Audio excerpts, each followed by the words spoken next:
Welcome back to Basketball Fan. Today we're diving into a really interesting potential fit for Indiana, and I'm just going to say it straight. She might be a near-perfect pickup for this team. The conversation starts with her shooting, and it's important to be precise here. She's a competent shooter, not elite, not a top-tier knockdown threat, but absolutely reliable. A lot of people will immediately jump to percentages and say, look at the numbers, but numbers without context don't tell the full story. When you actually break down her season, you notice a clear pattern. During non-conference play, she looked confident, consistent, and in rhythm. That's where her shooting really stood out. She was comfortable, decisive, and effective. Then conference play hits, and things begin to level out. The efficiency dips, the volume fluctuates, and suddenly the narrative around her shifts. But here's the key point that doesn't make her a bad shooter. It makes her a situational one, a rhythm-based player who thrives when she's in flow. She's the kind of player who can absolutely space the floor, but she's not someone you're building an offense around as your primary scoring option. And honestly, for Indiana, that's perfectly fine. That's not what they need right now. They don't need another high-usage scorer dominating possessions. They need connective tissue. They need someone who understands spacing, timing, and decision-making. Someone who keeps the offense moving instead of stopping it. Someone who doesn't break the flow when the ball swings her way. And that's exactly what she brings to the table. Now when you look at draft strategy, this becomes even more interesting. If you're Indiana and the board falls a certain way, you're likely evaluating a cluster of players in that range. Names like Jaquez and Nept come into the conversation. That's where things get strategic, because it's no longer about finding a perfect player, it's about weighing trade-offs. Every prospect has strengths and weaknesses, and it comes down to what your team truly needs. In this case, Indiana's priority isn't star power, it's fit, balance, and chemistry. And that's why she stands out. Her ability to play within a system, to contribute without demanding the spotlight, and to enhance what's already there makes her such a compelling option. So when you really break it all down, the idea of her being a near-perfect pickup for Indiana isn't about hype. It's about role, fit, and understanding exactly what this team needs to take the next step. Welcome back to Basketball Fan. And now let's really lock in and talk about draft strategy, because this is where things get serious for Indiana and where the conversation shifts from simple player evaluation into full-on roster construction and long-term vision. When you're sitting in Indiana's position and the draft board starts to fall a certain way, you're not just picking the best name available. You're reacting in real time to how the board unfolds, who gets taken ahead of you, and which tier of players you're realistically choosing from. And in this scenario, you're likely staring at a cluster of prospects in that mid-range tier, players who each bring something valuable but also come with clear trade-offs. That's the key word here, trade-offs. Because in a class like this, you're not getting a flawless prospect. You're choosing what strengths matter most and which weaknesses you're willing to live with. So when you look at that cluster, names like Jaquez, Nept, and others start to define the decision-making space. Each one represents a different archetype, a different path Indiana could take depending on what they prioritize. Take someone like Azafud as an example. On the surface, she jumps out immediately because of her offensive upside. The release is quicker, the shot creation is more natural, and when you're just watching pure scoring mechanics, she might have the highest ceiling of anyone in that range. She can create her own shot in ways that are difficult to teach, and in today's game, that kind of skill is always going to be attractive. Teams are constantly searching for players who can generate offense when things break down, and Azafud checks that box in a big way. But once you move past the surface and start digging deeper, the questions begin to show up. You start looking at size, at physicality, at how she holds up defensively, and suddenly the picture becomes more complicated. Because as much as scoring matters, especially in the modern game, it can't come at the expense of everything else. And that's where players like Neptune start to close the gap. Maybe Neptune doesn't have the same flashy scoring upside or the same highlight reel shot creation, but what she brings is balance in other areas. There's more size, more physical presence, more defensive versatility. She can guard multiple positions, she can switch more comfortably, and she gives you options on that end of the floor that someone like Azafud might struggle to provide consistently. And in a league where matchups matter and where defensive schemes are becoming more complex, that versatility starts to carry real weight.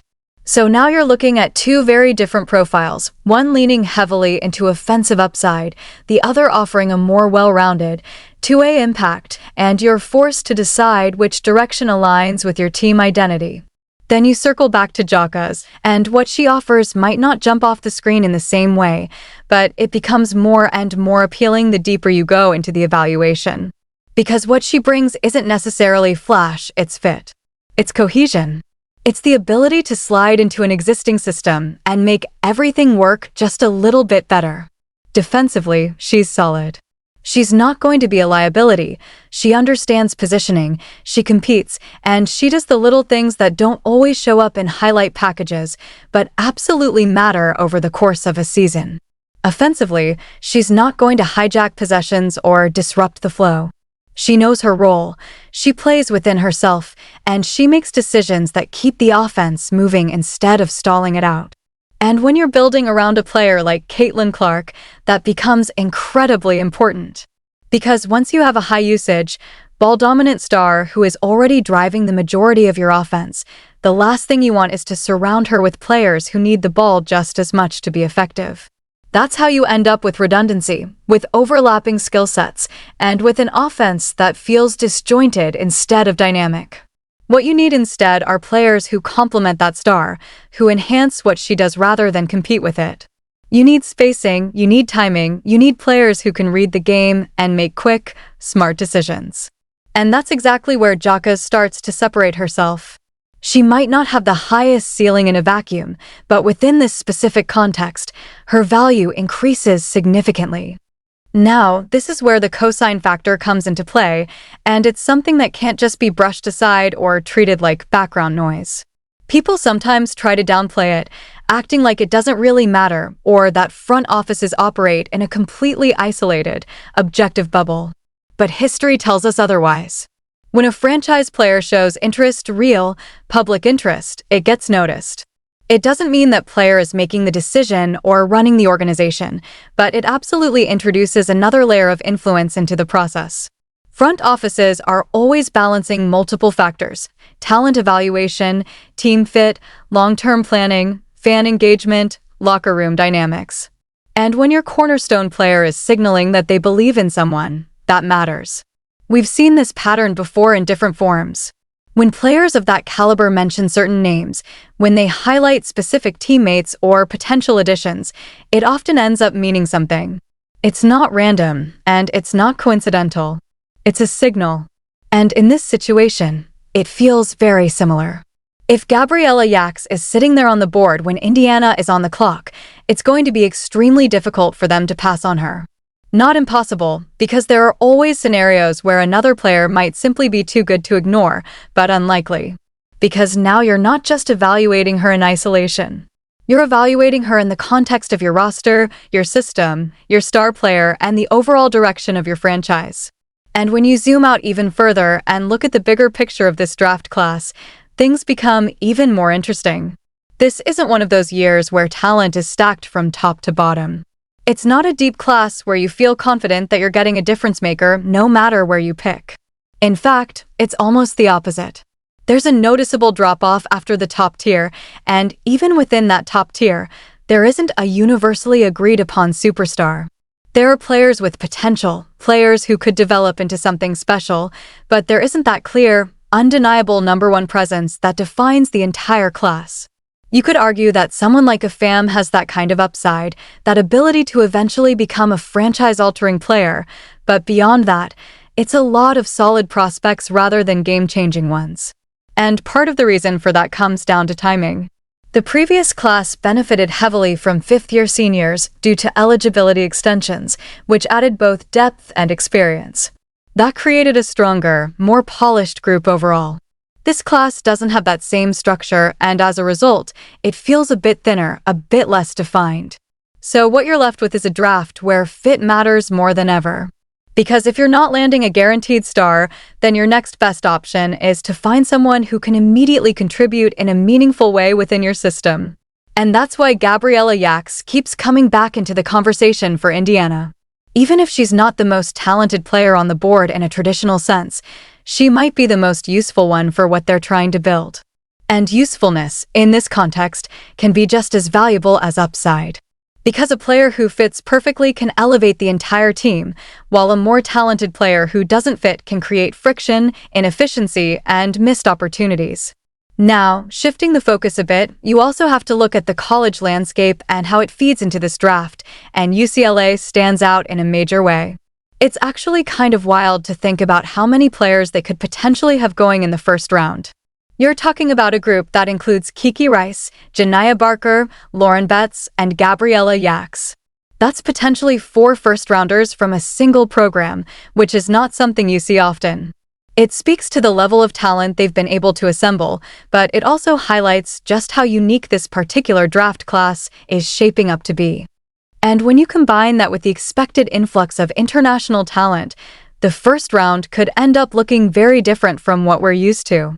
You could realistically see a near-even split between players coming out of programs like UCLA and international prospects entering the league. That kind of distribution isn't typical, and it adds another layer of unpredictability to the entire process. Teams aren't just comparing college players against each other, they're weighing them against international options with different skill sets, different development paths, and different levels of experience. So as everything starts to come together, you can see why this decision for Indiana feels so layered. It's not just about picking a player, it's about understanding the context of the draft, the structure of your roster, and the direction you want to go as a franchise. And when you bring it all back to Gabriela Jaquez, the case for her becomes clearer and clearer. She had a standout performance in the championship game. She's projected right in Indiana's draft range. She fills a specific need, and she has that very public endorsement from Caitlin Clark. That combination isn't random. It's a pattern. And if everything lines up the way it currently looks like it might, don't be surprised if, after the draft, we're all sitting here talking about how obvious this pick actually was in hindsight. Because sometimes the best decisions aren't the flashiest ones, they're the ones that make the most sense when you consider every angle. And this feels like one of those situations where fit, timing, and alignment all point in the same direction. At the same time, you can't ignore the emotional and cultural aspect of what's happening at programs like UCLA, because that also feeds into how players transition to the next level. Hearing players talk about their journey, the excitement of getting that offer, the pride of representing their school, the bond they build with teammates, it adds another layer to how you evaluate them. This isn't just about stats or film. It's about mentality, resilience, and the ability to be part of something bigger than yourself. That belief, that shared commitment to achieving something that hasn't been done before, is what drives teams to success. And when players come from environments like that, where expectations are high and the focus is on collective achievement, they often bring that same mindset with them into the professional level. They understand what it means to buy into a system, to trust their teammates, and to stay committed to a long-term goal. And for a team like Indiana, that's trying to build something sustainable around a young star. Those qualities matter just as much as any measurable skill. So when you put it all together, the draft dynamics, the player profiles, the team needs, the external influences, and the broader context of the class, it becomes clear that this isn't a simple decision. But it is one that feels like it's trending in a very specific direction.